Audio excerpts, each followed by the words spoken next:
Hello everyone, आज हम explain करने जा रहे हैं द रीज़न इज़ वाई रेलेना इंटरप्रेट द डॉक्यूमेंटेशन एपिसोड 2। कहानी के शुरुआत में हम देख रहे होते हैं रेलेना कुछ सोच रही होती है। वो सोच रही होती है कि रेलेना मैकमिलन की मौत पॉइजन से होगी और रेलेना मैकमिलन को मारने वाला और कोई नहीं, उसका खुद का मंगेतर फ्रांसिस ब्रूक्स होगा, जो उसकी चाय में हर रात पॉइजन मिला के उसे हर रात दिया करेगा। फ्रांसिस ब्रूक्स वो पेपर को मचलते हुए कहती है कि हत्या के पीछे का अपराधी और जो कुछ भी हो रहा है उसकी वजह सिर्फ और सिर्फ एक ही इंसान है। ब्रूक्स को पहले ही मैकमिलन परिवार का भरोसा हासिल हो गया है, तो दुख के समय में उनको मनाना बहुत आसान होगा और तभी वो कंपनी संभालने की कोशिश करेगा और इसी वक्त मेन कैरेक्टर मिस्ट्री सॉल्व करेगी और इसी तरह नॉवेल की कहानी आगे बढ़ेगी। लेकिन तब तक रेलेना मैकमिलन मर चुकी होगी। रेलेना कहती है मुझे तुरंत ही एंगेजमेंट को तोड़ना पड़ेगा, लेकिन कैसे? तो कैसे? दोनों परिवार इस रिश्ते को मानता है और कोई भी उनमें से रिश्ता तोड़ेगा नहीं। वो कहती है क्यों ना मैं ब्रूक्स का पर्दाफाश कर दूं कि वो मुझे मारने की पूरी कोशिश कर रहा है, लेकिन कोई भी मुझ पे विश्वास नहीं करेगा। रेलेना ये सोच के पागल हो रही होती है, कोई भी उस पर बिलीव नहीं करेगा और उसे पागल खाने भेज दिया जाएगा। रेलेना अगले दिन ब्रूक्स से मिलने जाती है और सीधा जाके कहती है कि हमें इस रिश्ते को तोड़ देना चाहिए। ब्रूक्स रेलेना की बातों पर ध्यान ना देते हुए हंसते हुए कहता है, रेलेना उस कौवे को देखो। रेलेना कहती है कि ये लड़का तो मेरी बात सुन ही नहीं रहा है, मैं करूं क्या? उसका फर्स्ट अटेम्प्ट फेल हो जाता है। वो कहती है मैंने इस लड़के को कम हका था, मुझे पहले खुद को तैयार होना होगा, तभी मैं कुछ कर पाऊंगी और इस बार मैं पक्का जीतूंगी। वो लोग एक रेस्टोरेंट में खाना खाने आते।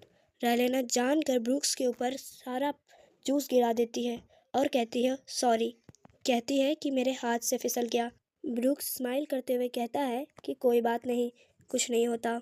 ब्रूक्स उसको इम्प्रेस करने के लिए पियानो बजाने लगता है, लेकिन अपनी रेलेना कहती है कि उस पियानो को देखो, मुझे वो पियानो बिल्कुल नहीं पसंद है, मुझे इससे सुनना पसंद नहीं, और उसे छोड़ के चली जाती है और वो वहाँ पे अकेला रह जाता है। वो कहती है कि मैंने कल इसके साथ इतना बुरा व्यवहार किया, लेकिन ये अगली सुबह फिर आ गया मेरे घर मुझसे मिलने। उसका दूसरा अटेम्प्ट भी फेल हो जाता है। वो कहती है इस बार मैं पक्का जीतूंगी और सुबह सुबह वो लोग शिकार के लिए निकलते हैं, शिकार करने के लिए। ब्रूक्स कहता है तुम पहली बार आई हो रेलेना शिकार करने। ब्रूक्स रेलेना को सिखा रहा होता है कि बंदूक को कैसे रखे।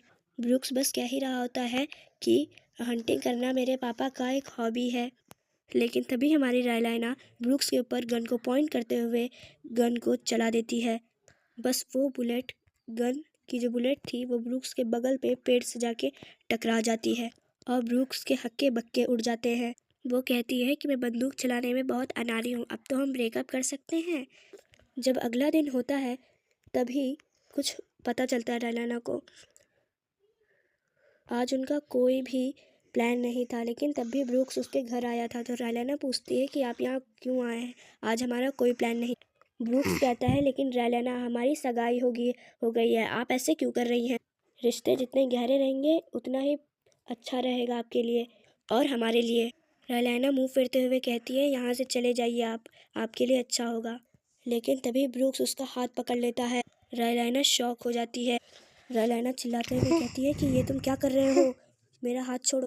ब्रूक्स कहता है कि रेलेना तुम मेरे साथ अचानक से ऐसा क्यों कर रही हो, मुझे कुछ समझ में नहीं आ रहा, ऐसा व्यवहार तुम्हें शोभा नहीं देता है। ब्रूक्स कहता है कि मुझे पता है हमारे परिवार वालों ने हमारे माता पिता का रिश्ता करवाया था, लेकिन हमारा रिश्ता कुछ गहरा था, क्या मैं गलती था? हाँ। वो उसका हाथ और कस के पकड़ लेता है। रेलेना कहती है हाँ तुम्हें गलती थे और हो और रहोगे फ्रियांसे। ब्रूक्स निकल जाओ यहाँ से वरना मैं। पहले तो ब्रूक्स बहुत चौंक जाता है, उसके बाद वो दांत पीसते हुए कहता है कि रेलेना मैकमिलन मैं तुम्हें छोड़ूंगा नहीं। ब्रूक्स कहता है कि रेलेना मुझे पता नहीं तुम क्या करने की कोशिश कर रही हो, क्योंकि मैकमिलन परिवार का कंपनी ब्रूक्स परिवार ही का होगा। ब्रूक्स कहता है रेलेना को कि मैं आपको धन्यवाद करता हूँ कि आपको दूसरा कोई विकल्प मिल जाए मुझे ठुकराने का। ब्रूक्स कहता है कि वैसे भी हम बहुत जल्द पति पत्नी बन जाएंगे, आपको उसके बाद अपना व्यवहार बदलना होगा। तभी रेलेना एक पार्टी में आती है। वो गुस्से से दांत मसलते हुए कह रही होती है कि मैं भगवान से प्रे करती हूँ कि ब्रूक्स मर जाए, और उसे बस लोगों की इधर उधर खुसर फुसुर की आवाज़ें आ रही होती है और कुछ नहीं। तभी उसका ध्यान जाता है एक ऐसे इंसान पे जिसने उसका ध्यान अच्छे से खींचा था।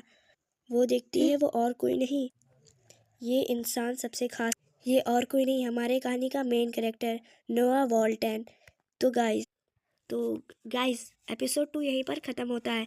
अगर आपको एपिसोड 1 देखना है तो वो मेरे ही चैनल पर होगी। और अगर वीडियो अच्छी लगी तो लाइक शेयर सब्सक्राइब करना मत भूलना। तब तक के लिए बाय।